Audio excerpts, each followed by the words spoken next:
Bonsoir à toutes et à tous. Le sommaire de ce journal.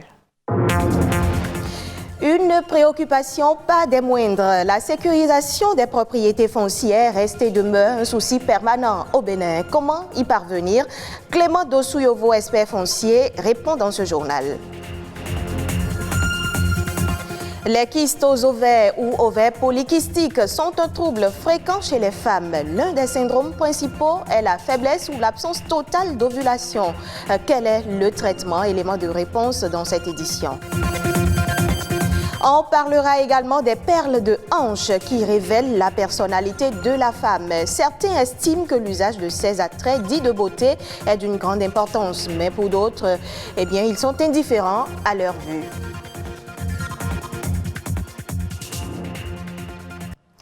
Le syndrome des ovaires polykystiques est un trouble fréquent chez les femmes et est même devenu la première cause d'infertilité féminine. Encore appelée dystrophie ovarienne, cette maladie hormonale est fréquente notamment chez les femmes en âge de procréer. À ce jour, il n'existe pas de traitement spécifique, mais les recherches en cours pourraient changer la donne. Amandine Agnambosso. Pathologie endocrinienne la plus fréquente chez la femme, le syndrome des ovaires polykystiques touche les femmes de 15 à 40 ans et il constitue la principale cause des troubles de la fertilité. Le syndrome des ovaires micropolykystiques est un dysfonctionnement hormonal qui intéresse tout l'organisme et qui peut avoir des manifestations sur le plan gynécologique, essentiellement déjà des règles qui vont être irrégulières et une élévation du taux de testostérone des hormones mâles, en fait d'androgènes dans l'organisme, et l'apparition à l'échographie sur des ovaires de petits sacs liquidiens qu'on appelle des microkystes en nombre important. L'origine du syndrome des ovaires polykystiques n'est pas encore bien connue, mais les symptômes varient d'une femme à une autre. Ce qui va amener les femmes en consultation le plus souvent, ce sont des règles irrégulières et souvent une difficulté à tomber enceinte. Pourquoi les règles vont être irrégulières? C'est parce qu'en fait, il n'y aura pas d'ovulation. Et quand il n'y a pas d'ovulation, il n'y a pas de corps jaune. Le corps jaune sécrète une hormone qu'on appelle la progestérone. Et c'est la chute du taux de progestérone qui déclenche l'apparition des règles. Vu qu'il n'y a pas eu d'ovulation, on n'aura pas de taux de progestérone élevé. Donc les règles ne vont pas venir à temps, elles vont venir très tard, selon la profondeur du déséquilibre. 35 jours pour certains, 40, 2 mois, 3 mois, peut-être 6 mois pour d'autres. Donc, c'est ce qui fait qu'on a ces règles en fait qui sont irrégulières. On sait que le surpoids a tendance à être aussi responsable. Le syndrome des ovaires polykystiques persiste toute la vie, heureusement. Des traitements existent pour accompagner les désirs de grossesse. S'il y a un désir de grossesse, ce qu'il faut comprendre, c'est que déjà la maladie des ovaires micropolykystiques, elle va entraîner des règles irrégulières, mais surtout des troubles de l'ovulation. C'est des femmes qui vont voir leurs règles, mais qui ne vont pas forcément ovuler ou qui vont ovuler une fois sur 3 ou une fois sur 4. Donc une difficulté à tomber enceinte. Par rapport à ça, aujourd'hui, on a des médicaments, des molécules qui permettent de stimuler l'ovulation. Et en général, ça marche assez bien, à part quelques-unes qui vont peut-être devoir aller jusqu'à la fécondation in vitro. En dehors du désir de grossesse, on n'arriverait pas vraiment à traiter la maladie vu qu'on ne maîtrise pas sa cause. Ce qu'on va pouvoir faire, c'est de mettre des traitements hormonaux pour pouvoir régulariser les règles. Mais en général, dès qu'on les arrête des mois après, le déséquilibre se réinstalle. Il est également prouvé qu'un amaigrissement d'au moins 5% améliore les symptômes et favorise le rétablissement d'une ovulation. Les conflits fonciers, le quotidien des Béninois. Le bradage des terres cause des conflits entre acquéreurs et vendeurs d'une part et entre l'administration communale et les supposés propriétaires de bonne foi d'autre part. Une situation récurrente qui pose l'éternelle question de la sécurisation des terres. Comment sécuriser ces terres? Un expert foncier répond à la question au micro de Wenceslas Aroimont et Rodrigue. Aujourd'hui, l'arsenal juridique que nous avons est clair. La sécurité au sommet, ce n'est pas le titre foncier.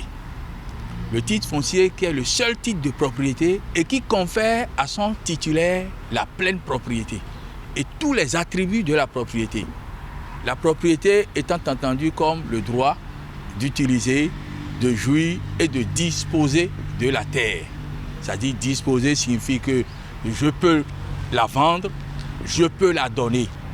Conséquence, dès que je dispose de ma terre, ça sort de mon patrimoine foncier. Donc, le titre foncier étant le seul titre de propriété, le législateur a quand même dit, ok, pour aller au titre foncier, il faut quand même un certain nombre de dates. Et le niveau 2, aujourd'hui, c'est les actes de présomption de propriété. Les actes de présomption de propriété, quand nous allons au niveau de l'article 4 nouveau du Code, on verra ces actes de présomption de propriété, c'est-à-dire ce sont des actes qui laissent croire que tu es propriétaire. Et ce sont des pièces, c'est l'une des pièces maîtresses pour aller au titre foncier. Donc, à ce niveau-là, vous allez là au niveau de l'article 375 du Code. Si en matière de conflit, ta parcelle est munie de TF, c'est le TF que tu fais sortir pour faire la preuve de ta propriété. Le législateur a dit, à défaut de TF, nous avons les actes de présomption de propriété. Mais à défaut des actes de présomption de propriété, nous avons d'autres actes. Aujourd'hui, après les actes de présomption de propriété, nous avons les conventions affirmées ou non, tout ce qu'on a comme acte, le serment, l'aveu, tout, jusqu'au témoignage. Mais le témoignage, nous, on ne le conseille à personne parce que c'est un moyen avec beaucoup de risques. Dans la culture africaine, madame, monsieur, les perles portées à la hanche constituent un outil de séduction qui trace la silhouette de la femme. Outre la lingerie extra sexy, eh bien, le port des perles à la taille va très souvent au-delà de l'arme de séduction qu'on lui attribue. Pour connaître la vraie signification du port des perles à la hanche, Émile Azokota a effectué une descente au marché d'Antokba. Reportage. Les perles, objet de séduction qui dessine le corps de la femme africaine. Son usage à la hanche est un appât pour séduire les hommes. Pour ses atouts naturels incontestables, nombreuses femmes africaines optent pour le port des perles de hanche. Un attirail qui a traversé les âges, mais n'a rien perdu de son charme. Les femmes doivent porter les perles parce que pourquoi? L'homme ne peut pas rester simple et la femme aussi doit rester simple. C'est pas bon. Il y a des gens qui aiment les grosses perles, il y a des perles comme ça, qui aiment à le porter au rein pour faire exciter leur mari dans la chambre. Moi, personnellement, quand une femme porte les perles, ça m'excite beaucoup. Et moi, quand je vois une femme qui ne porte pas les perles, on dirait que je suis devant un homme comme moi. Donc j'aime beaucoup les perles, je les apprécie. Pour cette psychologue, les perles sont des objets de mise en valeur de la sensualité et de la féminité. Il en existe de différentes formes et de différentes couleurs. Lorsque une femme, en fonction de sa personnalité, choisira tel type de perles, telle couleur de perles et décidera aussi de changer en fonction de ses humeurs, de ses affects. Tout cela est imbriqué. Et d'après nos études, encore, nous avons compris que les perles les plus prisées sont les perles appelées dans notre dialecte Djennana. Djennana, ce sont des perles qui ont la caractéristique de résister au feu. Donc ces perles, je crois que ce sont les perles les plus prisées. En dehors des perles Djennana, il y a les bébés djé. Mieux, cet attrait de beauté a une valeur spirituelle. La plupart importés du Ghana, son coût varie en fonction de sa qualité. Il faut parfois débourser en moyenne une somme de 12 000 à 20 000 francs pour un tour de hanche. Dans certaines familles, sa commercialisation se transmet de génération en génération. Les perles, dans leur diversité, ont donc tout un sens.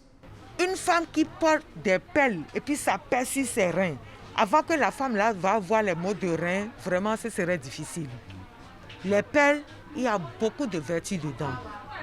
Une femme doit toujours porter des perles. Si tu as les perles sur toi et qu'il y a quelque chose, quelqu'un t'a envoyé quelque chose, s'il y a perles sur tes reins, ça ne peut pas t'atteindre. Pour des personnes averties, les perles sont de véritables outils de séduction. Elles feraient voyager dans un monde érotique où le beau est le seul maître de la conquête du cœur. Quelques autres informations ont fait l'objet de l'actualité ces dernières 48 heures au Bénin. La Nation en bref porte la signature de Rodrigue Babagüito.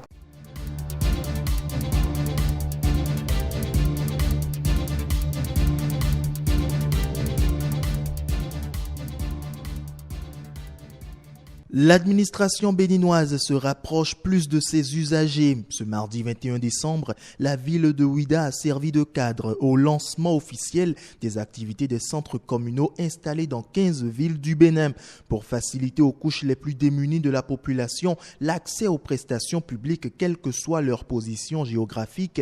Le programme des Nations Unies pour le développement appuie le ministère du Travail et de la fonction publique à travers le projet d'appui à la réforme et à la modernisation de l'action publique dans la mise en place des centres communaux de services publics. Ces centres visent à accroître la performance, l'efficacité et l'efficience de l'administration publique. Après Ouidah, 14 autres villes vont se voir dotées d'un centre communal. Il s'agit entre autres des villes d'Aplaroué, de Malanville, de Neki, de Péonko, de Pobé et de Tanguieta. Les industries WAPAC posent leurs valises dans la zone industrielle de Glodjigbe pour produire des emballages aux normes internationales. Ce lundi 20 décembre, le protocole d'accord marquant l'implantation et le démarrage des activités de l'entreprise est signé au siège de l'Agence de promotion des investissements et des exportations.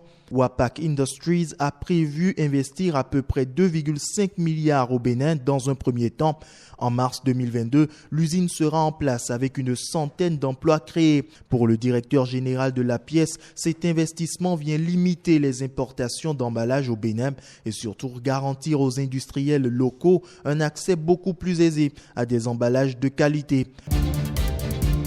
La fin de la gratuité du service d'enlèvement des déchets est pour bientôt. D'après la Société Générale de Gestion des Déchets du Grand Nokoué, la période de gratuité a duré 18 mois au lieu d'un an. Dès avril 2022, une contribution forfaitaire est attendue des ménages pour la gestion des déchets dans 5 villes du Grand Nokoué.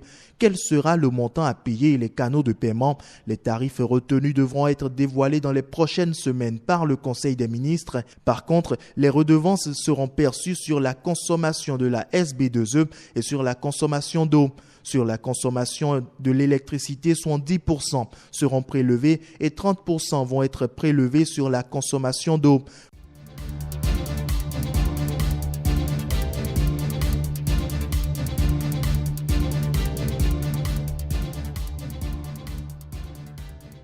Hors du Bénin, la BIDC alloue 371 millions de dollars, soit plus de 216 milliards de francs CFA pour des projets routiers dans 5 États africains. Partenaire stratégique de plusieurs États sur le continent, la Banque islamique de développement BIDC apporte des financements non négligeables pour la réalisation des infrastructures en Afrique. Et pour sa section de clôture de l'année 2021, l'institution affiche un certain intérêt pour les projets routiers. Les 5 pays bénéficiaires sont le Sénégal, la Guinée, la Gambie, la Sierra Leone et puis le Niger. C'est la fin de ce journal disponible en replay sur le site de l'ORTB, www.ortb.bj.